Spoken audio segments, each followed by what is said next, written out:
Good day, this is Dimitri Lascaris coming to you from Beirut, Lebanon on June 7th, 2026 for Reason to Resist. Well, as I and many others in the anti-imperialist media predicted months ago, the hot war between the United States and Israel, otherwise known as the Epstein regime on the one side and Iran on the other, has erupted again. And we're no longer talking about a low intensity conflict, I can assure you, because Iran has finally, after showing much patience with the Epstein regime, launched True Promise 5. And I'm going to come back to that in a few minutes. What brought us to this point? What brought us to this point is that Israel, with the full support of the United States in every conceivable respect, legal support, economic support, military support, intelligence support, has violated 6 ways from Sunday no less than 3 ceasefires pertaining to Lebanon. The ceasefire entered into in November 2024. The ceasefire between Israel's principal sponsor, the United States, and Iran entered into in the first half of April. And another ceasefire entered into 2 days ago and supposedly mediated by the United States, even though the United States is a co-belligerent and is in fact driving the genocidal war on Lebanon. So 3 ceasefires violated over and over again, and perhaps the most provocative of those violations by Israel occurred yesterday, about 15 kilometers from where I and my colleagues at Free Palestine TV were reporting in South Lebanon, when Israel destroyed a vehicle with a drone strike that was carrying a general, a brigadier general in the Lebanese National Army by the name of Wissam Sabra, who is a Sunni Muslim, and a captain in the Lebanese National Army by the name of Eli Kouri, who is a Christian, and a private who is a Shia. So at least Israel, in its latest act of barbarism, didn't discriminate between these various communities that make up, or largely make up, the diverse country of Lebanon. In any case, I could go on and on about Israel's violations just in the last 48 hours alone, many of which I have reported myself. For example, today, I and my Free Palestine TV colleagues, and along with my comrade from Reason to Resist, Rami Yahya, we were at the southern tip of the Bekaa Valley at a lake, a human-made lake by the name of Karanun. It was created by a dam and feeds into the Litani River. And we witnessed ourselves an airstrike by Israel on a peaceful village from which there was no military activity. We observed the village for a full hour before the airstrike occurred. It's a village called Sokhmor, and this is what we saw. Human truly is a pioneer in this. Shalom, or Shabbat Shalom Salakia. Call halal Yah Bashim Shabbat Shem Kakadash. Double honors to the elder apostles and the elder bishops, grave millstone, even the elders that came before them that taught us the truth. Shabbat Shalom, salutations to all the brothers out pushing the word in truth and in sincerity, the hopeful like tabernacle of David. The elder Yashuan, back with the World War III Daily Update. Shabbat Shalom, salutations to you all. Gonna let this guy finish his dissertation up to about another 5 minutes about. I found this and I really like this guy's delivery 2 hours ago. It's completely up to date. And this guy he's very measured, if you will. This ain't no half-cocked, I was in the army, I know everything I'm saying. This guy is actually on the front lines, and he's going to kind of give some receipts to show that, not only does he know what he's talking about in a level-headed way, he's boots on the ground on the battlefield. So let's listen to a little bit more of what he has to say. I'll get some precepts. And I went ahead and subscribed to this because this is very important information from somebody who appears to be grounded and level-headed. So, Reason to Resist with Dimitri Lascaris, I guess. So, let's listen to a little more and listen intently to what he's saying and go back and listen to it again because He's about to, we're right up at about 8. He's going to say, well, this is where we are now. Okay, so what he says before that, right? When he says, well, this is where we are now, I'm going to stop it again. We'll get some precepts and then I'm going to let him speak after that. So here we go. Listen close to what he's saying. I would start it again, but we're already 3 minutes in. Okay, so right now he's showing, he said, let me back it up just a hair so you can understand what you're looking at. As he sets it up, it went to a commercial. Okay, here we go. Human-made lake by the name of Karanun. It was created by a dam and feeds into the Litani River. And we witnessed ourselves an airstrike by Israel on a peaceful village from which there was no military activity. We observed the village for a full hour before the airstrike occurred. What he's saying is that we watched Netanyahu break the ceasefire. That's what he. If I back it up a little bit more, he's gonna say, "Well, we were kicking it on a ridge over here, and while during the ceasefire, and then we filmed this or whatever." The colleagues, and along with my comrade from Reason to Resist, Rami Yahya, we were at the southern tip of the Bekaa Valley at a lake, a human-made lake by the name of Karanun. It was created by a dam and feeds into the Litani River. And we witnessed ourselves an airstrike by Israel on a peaceful village from which there was no military activity. We observed the village for a full hour before the airstrike occurred. It's a village called Sokhmor, and this is what we saw.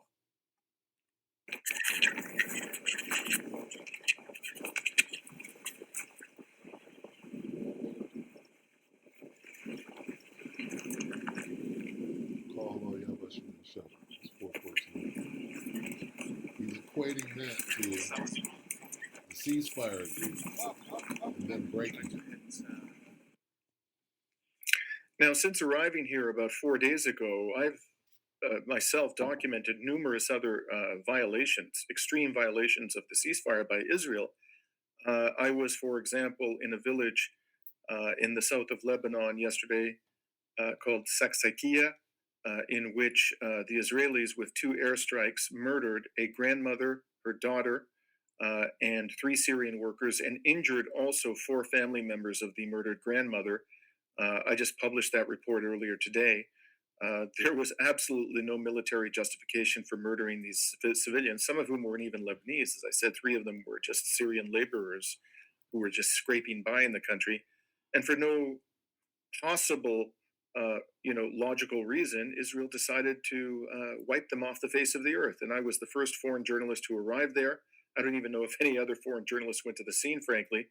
But you can see my report. And, I was also in Sur 2 days ago and reported on the near destruction of a hospital by the genocidal Israeli regime and the destruction of banking facilities. I could, again, continue to recite these violations that I myself have documented and witnessed just in the 4 days that I've been here. And so throughout it all, even though Trump has been posturing as somebody who is trying to restrain the fucking crazy Netanyahu, those are the words that Trump supposedly used, according to Barak Ravid of Axios, in a heated conversation with Netanyahu.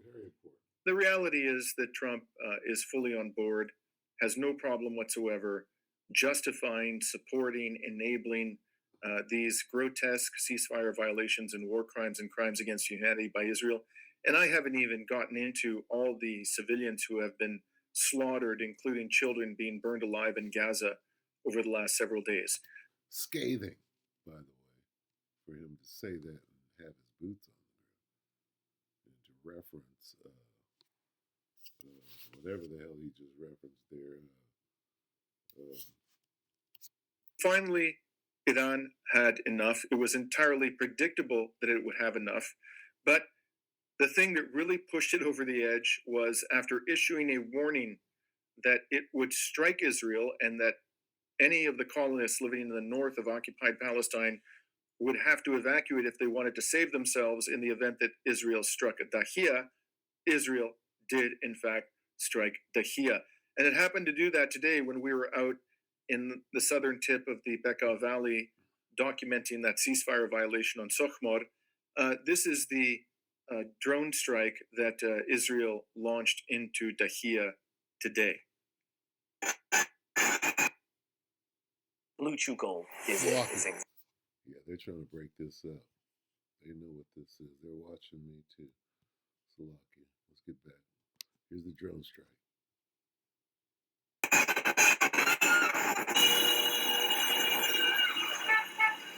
That's all. Just a little snippet. One more time.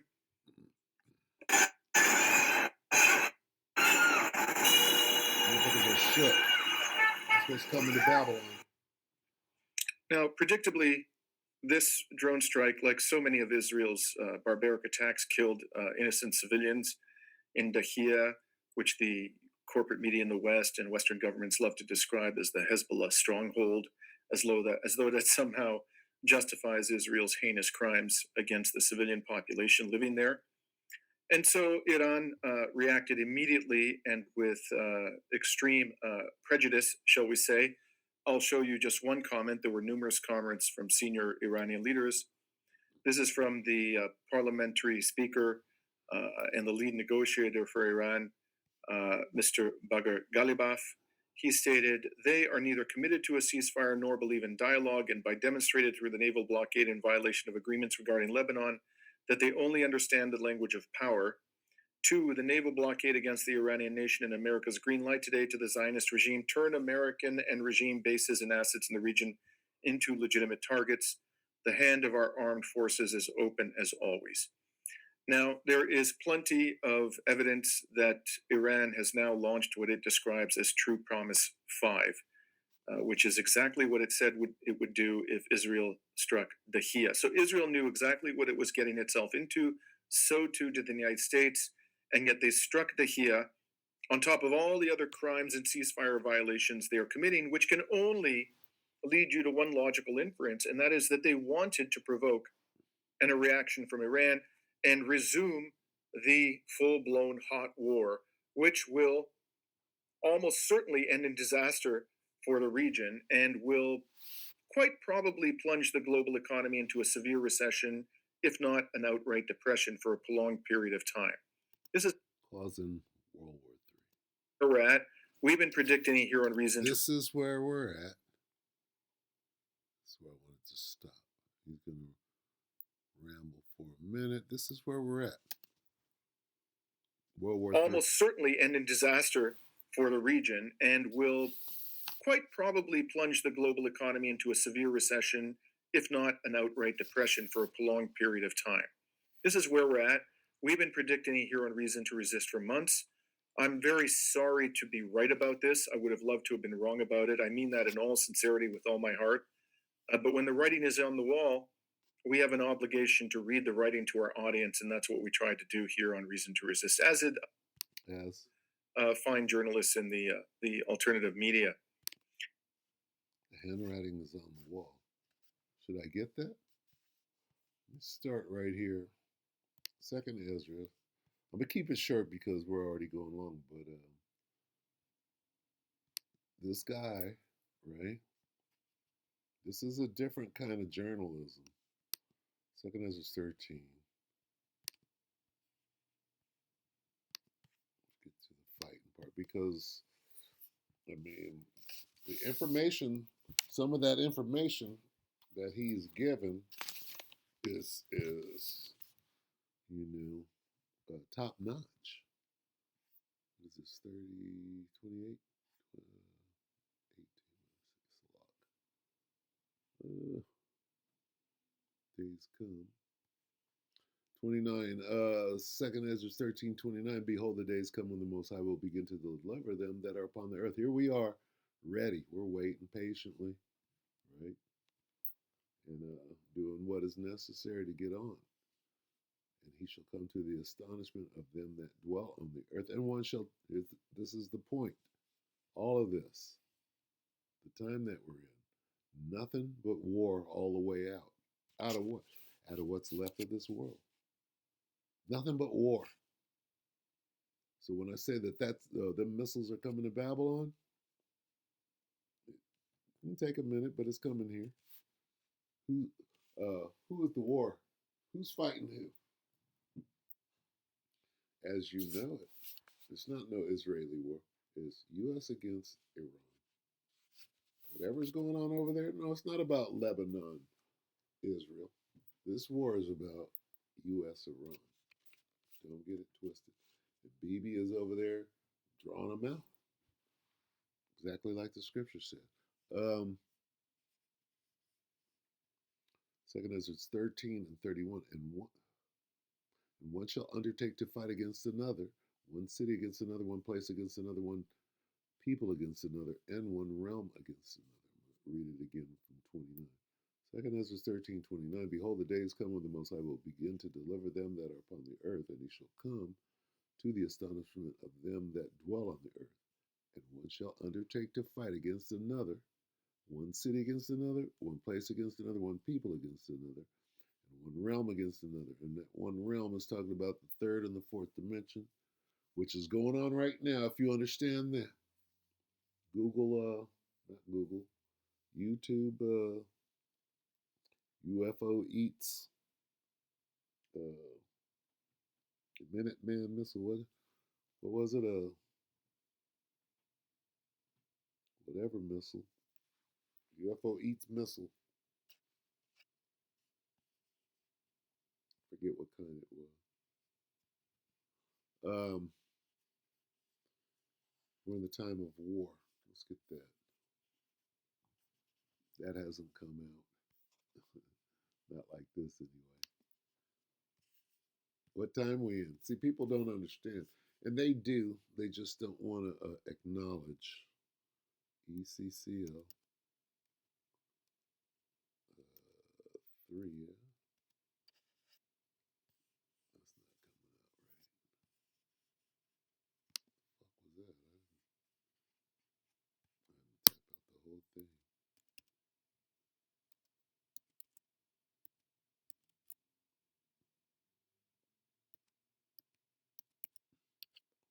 They got me all set up. 3. Ecclesiastes 3 and 1. To everything there is a season and a time to every purpose under the heaven. A time to be born, a time to die. So like a time to be born and a time to die. A time to plant and a time to pluck up that which is planted. Jump down to 8. What time are we in? A time to love and a time to hate. Here's the time that we're in. Time of war. Certainly not in the time of peace. That comes after the war, the ass whooping. See? Peace comes after the war. All right? So you better understand, right? Nobody, what kind of war? World war, right? Means you're in it. You're not exempt. Oh, it's not coming here. You're an idiot. This is ground zero. And so, what is going on now? Well, there is video evidence of launches. Apparently, there have been already 3 waves, although I can't confirm that, of missiles and drones heading towards occupied Palestine, the north of occupied Palestine, from Iran. And in fact, a video has surfaced of Iranians in the streets celebrating missiles passing overhead towards the genocidal entity. This is today. This is maybe 2 hours ago now. Oh, this is it. It's locked. I thought it was a commercial. Let me run it back just a little bit, and then we're on the commercial. Alternative media. And so, what is going on now? Well, there is video evidence of launches. Apparently, there have been already 3 waves, although I can't confirm that, of missiles and drones heading towards occupied Palestine, the north of occupied Palestine, from Iran. And in fact, a video has surfaced of Iranians in the streets celebrating missiles passing overhead towards the genocidal entity.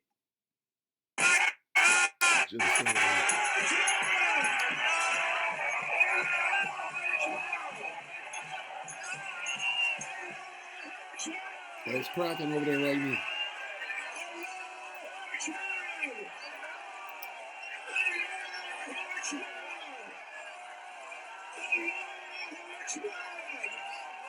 They're down. As you may have seen, that video was published courtesy of the Iranian media outlet Mer News. And Fair use. Fair use, fair use, fair use. I'm not getting paid. This is for educational purposes, teaching purposes only, and I don't have a dog in any of this fight. We just want to get to the end. Right? I ain't no pro-Palestinian, I ain't no pro-Babylonian. confirmation that these are in fact missiles heading towards occupied Palestine. The Israeli military has published, or there's a map of sirens that have sounded in northern occupied Palestine. There are numerous such maps that have been published. Interestingly, they are not apparent. Just if these red dots are an accurate indication of where the incoming projectiles from Iran are headed, they don't appear to be aimed at settlements that are immediately along the border of occupied Palestine and Lebanon. And that may be because the Iranians don't want to put at risk Lebanese in the very south of Lebanon, the few that remain. This seems to be a stretch target. The target seems to be a stretch of land from Haifa in the north of occupied Palestine on the Mediterranean coast up to Lake Tiberias. And then there's a band of land between the border and Safed in the north of occupied Palestine, which does not appear, at least based upon these maps and the sirens that are being sounded, to have been targeted. Now, where do we go from here? That is the all-important question. I think my sense is, even though there have been 3 waves, I suspect that this isn't going to be designed, this particular set of waves of True Promise 5, to deliver some kind of a devastating blow to Israel. I think that consistently with the approach that Iran has taken to provocations by the United States in the Persian Gulf, it is going to attempt to inflict damage on Israel that is greatly disproportionate to the damage that it inflicted on Dahya today, but that is not designed to immediately lead to a full resumption of the. A jury found Ticketmaster. All right, so yeah, the war is back on is basically what he's saying. He's giving details, but it's good to know from that ground perspective, if you understand. So, yeah, I'm glad I found this channel. Keep our eye on it. Of the hot war. However, knowing as we all do how Netanyahu and Trump behave, the likely reaction of this strike on Israel is going to be ferocious. And again, I'd love to be wrong about that, but based upon their long and ignominious record of extreme violence and unspeakable levels of arrogance and megalomania, I would expect that their response will be designed to be far more destructive than this response, and we're going to quickly climb up the escalation ladder and find ourselves back into a full-blown hot war. Wow.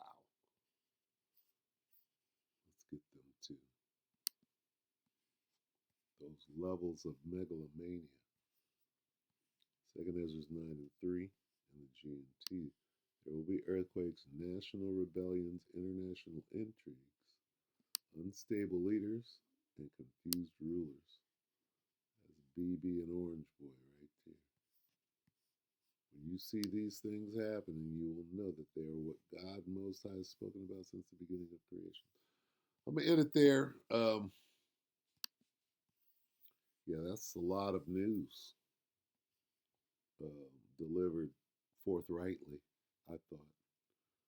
With that, we pray that the elect are edified, your brothers and sisters. Shalom.